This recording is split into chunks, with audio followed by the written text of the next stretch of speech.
শুরু করতে যাচ্ছি আমি পদ্মজা। লেখক ইলমা বেহরুজ। আমি পদ্মজা পর্ব ১। ফাহিমা ক্লান্ত হয়ে ধপ করে ফ্লোরে বসে পড়ল। হাত থেকে লাঠি পড়ে গিয়ে মৃদু আঁচ তুলে তার শরীর ঘেমে একাকার।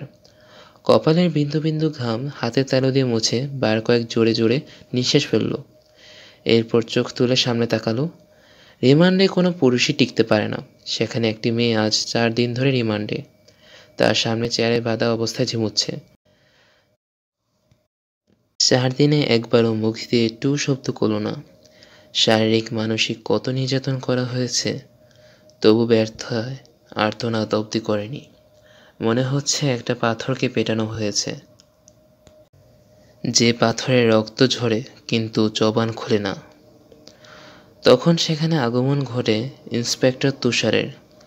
তুষারকে দেখে ফাহিমা কাতর স্বরে বলল, সম্ভব না, আর কিছুতেই কথা বলছে না। তুষার অভিজ্ঞ চোখে মেয়েটিকে 2 সেকেন্ডে দেখল।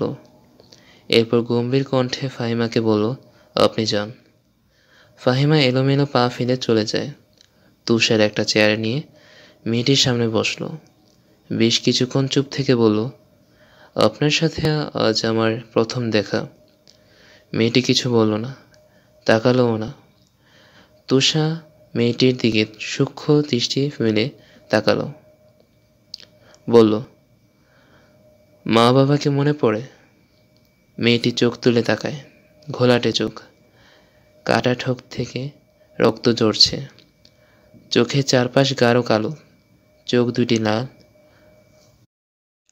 মুখের এমন রং রিমান্ডে আসা সব আসামির হয়।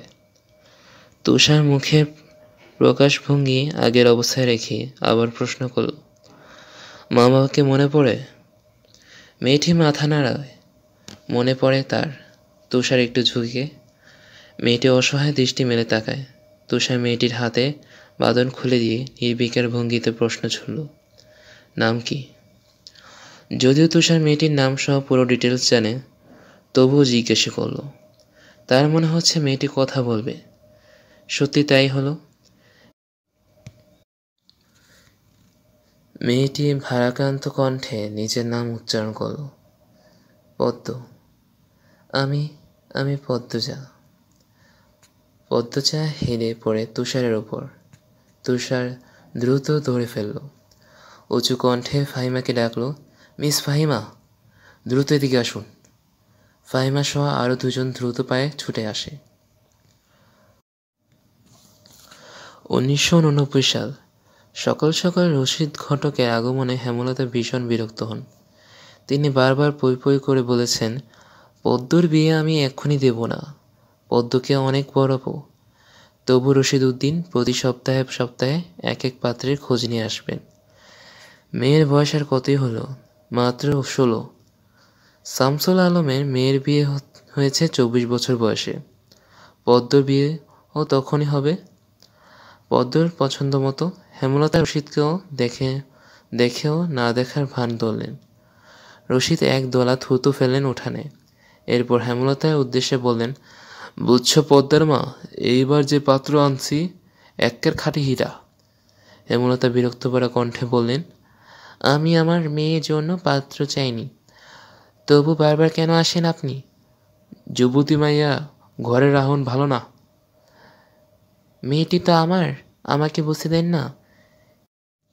হেমলতার কণ্ঠে বিরক্তি ঝরে পড়েছে। রশিদ অনেক চেষ্টা করেও সুবিধা করতে পারলেন না। ব্যর্থ থমথমে মুখে সড়কে পা রাখেন।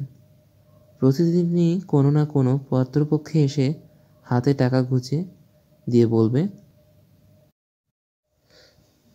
মুর্শিদের বড় ছেলেটারে চাই। রশিদ নিজে নিজে বিড়বিড় করে আওড়ায়, গ্যারামে কি আর ছেড়ি নাই? একটা ছেড়ে কেন সবার চোখে পড়তে হইব? চাইলেই কি সব পাউন যায়?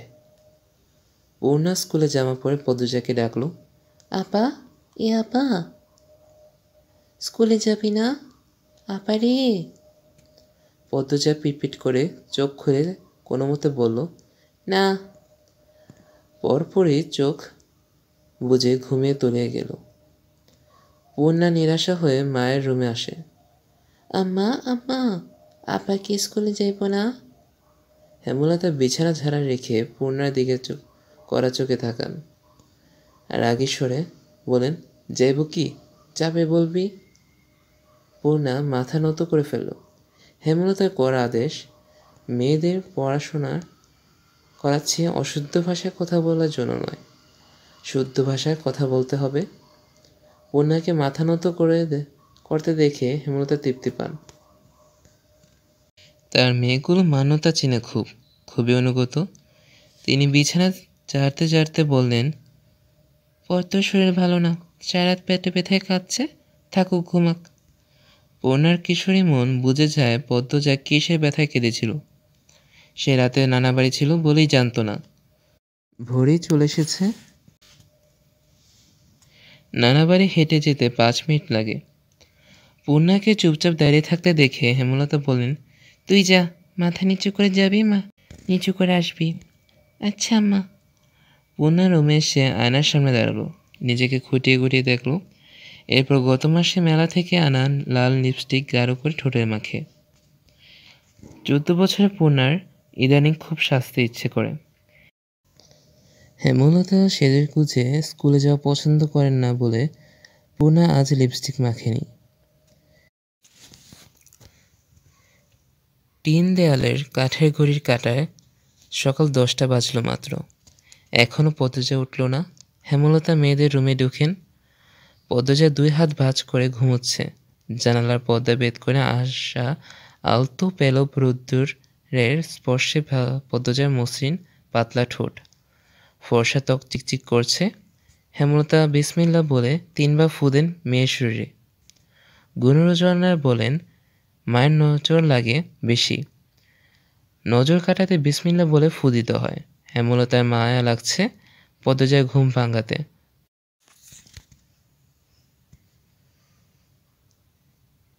তবুও আদরে গলায় ডাকলেন, পদ্ম, এ পদ্ম।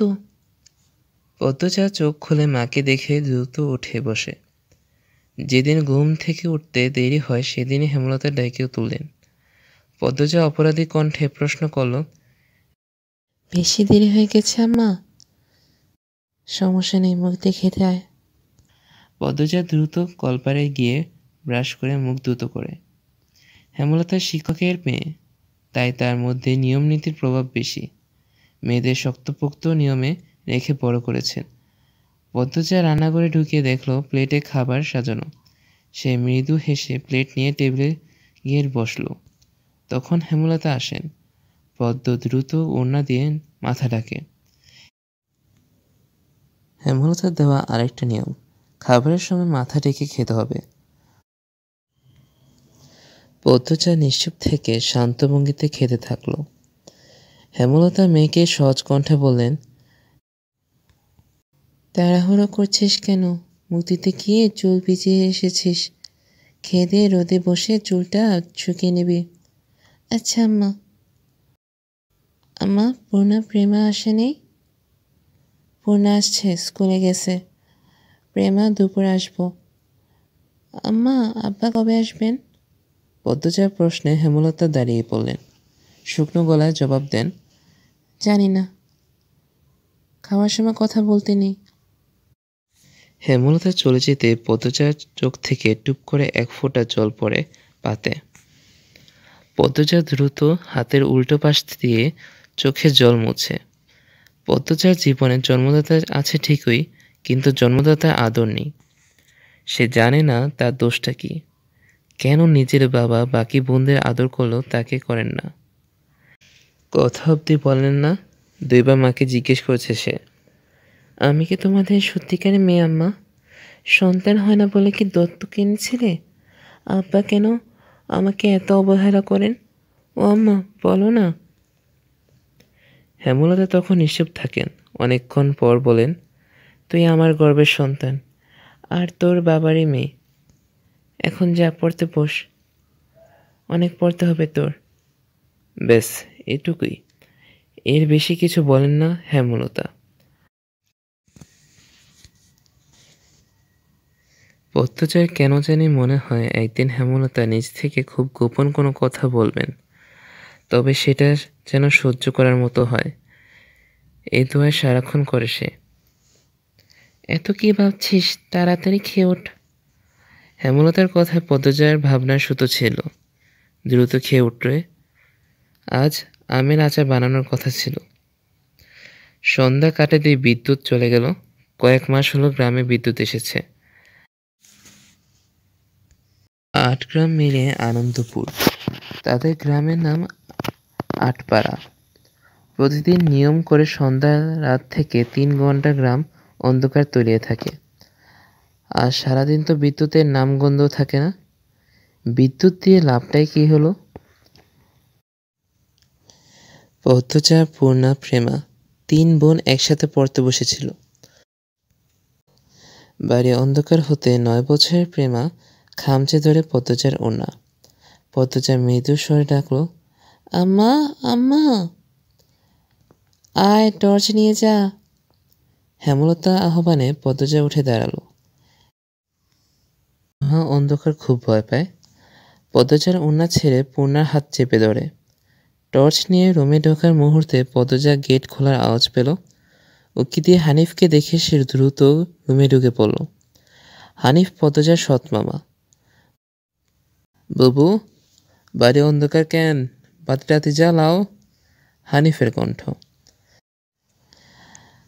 হানিফ, আসিস? হেমলতা রুম থেকে বেরিয়ে বললেন, হাতে হারিকেন। হানিফ সবকটি দাঁত বের করে হাসল, বলল, ও আমি। আয় ভেতরে। হানিফ বারান্দা পেরিয়ে বড় ঘরে ঢুকে বলল, তোমার ছেলেগুলান কইতে? আছে রুমে, পড়ছে। এই অন্ধকারে পড়ে? হেমলতা কিছু বললেন না। হানিফ এ বাড়িতে আসলে কেন জানি খুব অস্বস্তি হয়, অকারণেই। ওদের খাওয়ার সময় হয়েছে, তুইও খেয়ে নিয়ে। এই হানি খামু না রাখানিতে যাইতে হইব? কথাটা রসিকতা ছিল। গ্রামে থেকেও হেমলতা খাওয়ার জন্য আলাদা রুম নির্বাচন করেছেন। সেটা হানিফের কাছে রসিকতাই বটে। হেমলতার প্রশ্নের জবাব সোজাসাপটা না দিয়ে বললেন, খেতে চাইলে খেতে আয়। পদ্মজা কিছুতে খেতে আসলো না। কেমন জড়সড় হয়ে আছে। মনে হচ্ছে হানিফকে ভয় পাচ্ছে বা অবহেলা করছে।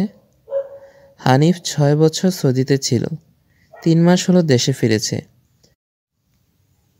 ৩ মাসে হানিফ যতবার এ বাড়িতে পা রেখেছে ততবারই পদ্মজা অজুহাত দিয়ে দূরে দূরে থেকেছে। হেমলতার বিচক্ষণ মস্তিষ্ক মুহূর্তে ভেবে নিল অনেক কিছু, তাই জোর করলেন না। আজই এই লুকোচুরির ফয়সালা হবে। হানিফ পদ্মজাকে দেখার জন্য অনেক ছাল চতুরি করল, কিছুতেই সুযোগ পেল না। বিদ্যুৎ আসার ঘণ্টাখানেক পর হানিফ চলে যায়। পূর্ণা, প্রেমা রুমে ঢুকতেই পদ্মজা ঝাঁপিয়ে পড়ে। রুদ্ধশ্বাস কণ্ঠে বলল, কতবার না করেছি লোকটার পাশে বেশিক্ষণ না থাকতে? তোরা কেন শুনিস না আমার কথা? পূর্ণা ও প্রেমা বিস্ময়ে হতবিম্ব। পদ্মজা কখনো তাদের এমন নিষেধ দেয়নি, তাহলে এখন কেন এমন বলছে? হেমলতার রুমে ঢুকতে পদ্মজা চুপসে গেল। পদ্ম, আমার রুমে আয়। মায়ের এমন কঠিন কণ্ঠ শুনে পদ্মজার কলিজা শুকিয়ে আসে। হেমলতা নিজের ঘরে চলে যান। হেমলতা মেয়ের দিকে তীক্ষ্ণ দৃষ্টিতে তাকিয়ে আছেন। পদ্মজা নতজানু হয়ে কাঁপছে। সুন্দরীরা ভীতু আর বোকা হয় তার দৃষ্টান্ত প্রমাণ পদ্মজা। হেমলতার খুব মায়া হয় পদ্মজার সাথে উঁচু কণ্ঠে কথা বলতে। পদ্মজা রূপসী বলে হয়তো গোপনে আবেগ লুকিয়ে তিনি বজ্রকণ্ঠ প্রকাশ করলেন, কি লুকোচ্ছিস? হানিফের সামনে কেন যেতে চাস না? সে কি করেছে? পদ্মজা ফোপাতে থাকে। হেমলতা সেকেন্ড কয়েক সময় নিয়ে নিজেকে সামলান। কণ্ঠ নরম করে বললেন, হানিফ দড়িবাজ লোক, সৎ ভাই বলে বলছি না। আমি জানি তার ব্যাপারে যে কোনো কথা আমার বিশ্বাস হবে। তুই বল, কি লুকোচ্ছিস? মায়ের আদরে কণ্ঠে পদ্মজা আচমকা বাঁধ ভাঙা নদীর মতো হু হু করে কেঁদে উঠল। বাড়িটা মোড়ল বাড়ি নামে পরিচিত। পদ্মজার দাদার নাম ছিল মিয়ার ফরক মোড়ল। তিনি গ্রামের একজন সম্মানিত লোক ছিলেন। ৬ কাঠা জমির ওপর টিনের বিশাল ঘর বানিয়েছিলেন ৪ ছেলের জন্য। দুই ছেলে ১৬ বছর আগে ১৯৭১ সালে যুদ্ধে নিহত হয়েছে। দুইজনে টকবগে যুবক ছিল, আর একজন ৮ বছর বয়সে কলেরা রোগে নিহত হলো।